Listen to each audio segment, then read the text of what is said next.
¿Qué tienen en común el paro cívico de 1977 y el paro nacional agrario del 2013 cuando ocurrieron en dos épocas distintas? Pues bien, acá les comentaré el interés académico e investigativo por descubrir si existe una correlación entre estos dos hechos importantes para Colombia.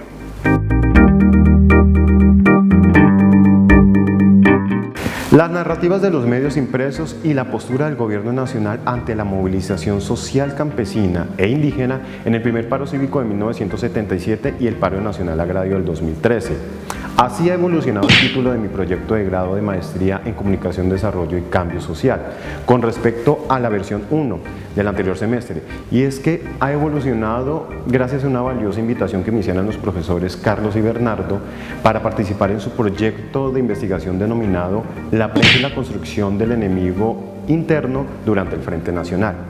Pues bien, mi proyecto inicial y el de los docentes comparten sus objetivos, el que se conectan con la primera versión que traía de mi trabajo. Este señalaba establecer puntos de convergencia desde la reconstrucción histórica de un hecho político de protesta social en los gobiernos de Valencia y Lleras, en contraste con los sucesos del mismo tipo acaecidos en el gobierno de Juan Manuel Santos. El paro cívico del 77 guardó una relación muy importante con la represión bipartidista del Frente Nacional e inspiró la creación y conformación de organizaciones campesinas e indígenas que fueron claves en el paro agrario del 2013, como la ANUC, la Asociación Nacional de Usuarios Campesinos, y la UNIC, la Organización Nacional de Indígenas de Colombia. En el 74, Alfonso López subió al poder en una jornada electoral que por primera vez desde el 46 permitía la competencia abierta por la presidencia, y el régimen del Frente Nacional formalmente desaparecía, aunque la coalición bipartidista subsistiría de forma oculta.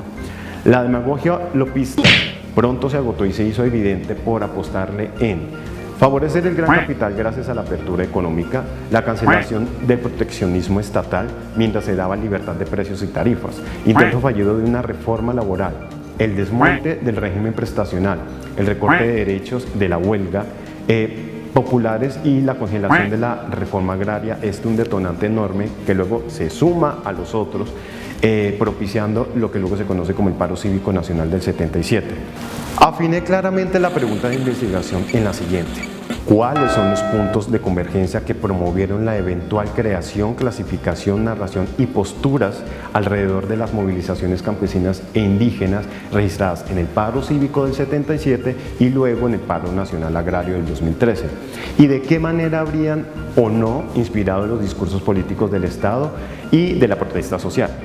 Con lo anterior, redefiní los objetivos del proyecto en el siguiente orden. El más importante y como general, interpretaré los discursos y narraciones creados por el Estado y la prensa escrita alrededor de las movilizaciones indígena y campesino del paro cívico del 77, luego del Frente Nacional, para contrastarlos con categorías redefinidas en el paro nacional agrario del 2013, estableciendo puntos de convergencia y por supuesto de análisis. ¿Cómo voy a lograr este general? Pues bien, clasificando y revisando los discursos, narraciones, actos administrativos, sentencias, políticas establecidas y decisiones del Estado sobre las movilizaciones indígenas y campesinas de los dos momentos históricos para aplicar un estudio crítico y comparativo muy de fondo, rastreando la participación que tomaron los medios de comunicación, esto muy clave, de ambas épocas en el relato de las movilizaciones sociales y el tono de los relatos frente a la postura política expresada por el Estado colombiano. Adicional, contrastando los insumos de las fuentes documentales y testimoniales obtenidas de ambas épocas frente a la movilización social, los contextos socioeconómicos, políticos, culturales y, por supuesto y muy evidente, hegemónicos. Será clave que ubique la epistemología de la comunicación hacia el análisis crítico de estos discursos que les he comentado. Para la generación de categorías desde los relatos, en este orden de ideas podría identificar los puntos de convergencia que serán sujeto de estudio, los cuales me podrían desvelar aspectos identitarios del discurso político de los sujetos de estudio de mi proyecto. Desde la sociología fenomenológica estoy ahondando en la interpretación, significados y categorías encontradas en los insumos para ubicar interacciones que hayan tenido los actores sociales de este estudio, es decir, sus narrativas y discursos, buscando entender un poco lo que decía Alfred Schutz sobre la denominada fenomenología social, que para este caso serían las movilizaciones campesinas e indígenas. Abro comillas, la interpretación de los significados del mundo y las acciones e interacciones de los sujetos sociales. Hasta en la sociología comprensiva de Max Weber se pone énfasis en la acción social para poder estudiar la sociedad,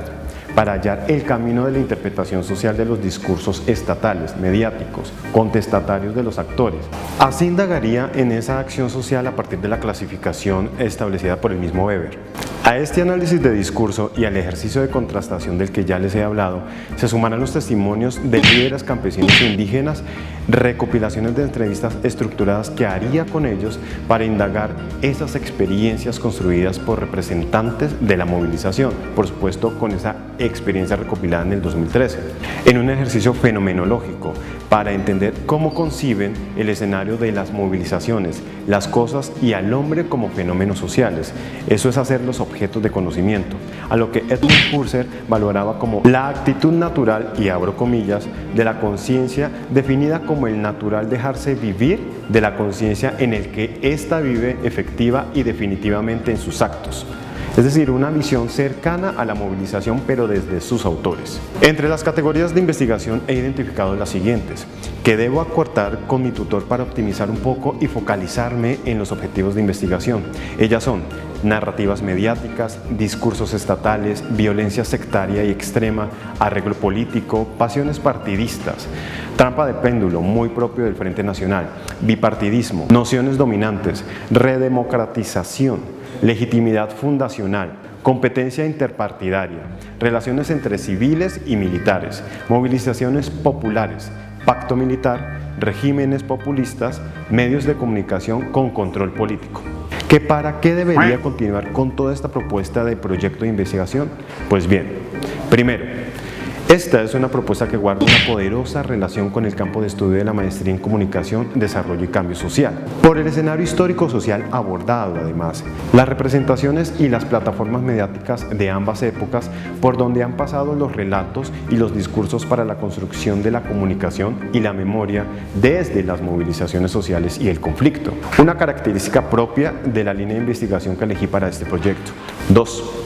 Precisamente es la línea de investigación seleccionada, es la de comunicación y memoria, una ruta indicada para el recorrido histórico por la memoria en sus distintas presentaciones y formatos, para entender los relatos construidos alrededor de la movilización social. Además, el rol participante de las comunidades indígenas y campesinas, las versiones mediáticas y estatales sobre las manifestaciones y sus protagonistas en 2 capítulos importantes de la historia de Colombia. La comunicación y la memoria como ruta de investigación. Es mi tercera razón para construir una reflexión que responda a la pregunta sobre el lugar desde donde se ubicará esta investigación, para abordar las convergencias históricas identificadas en 2 contextos, con diferencias y similitudes a describir para definir los puntos que las van a correlacionar. Y cuarto, este será un estudio que le aporta la interpretación, el análisis y la reflexión sobre el actual político de los gobiernos de turno en materia de interlocución con las movilizaciones sociales,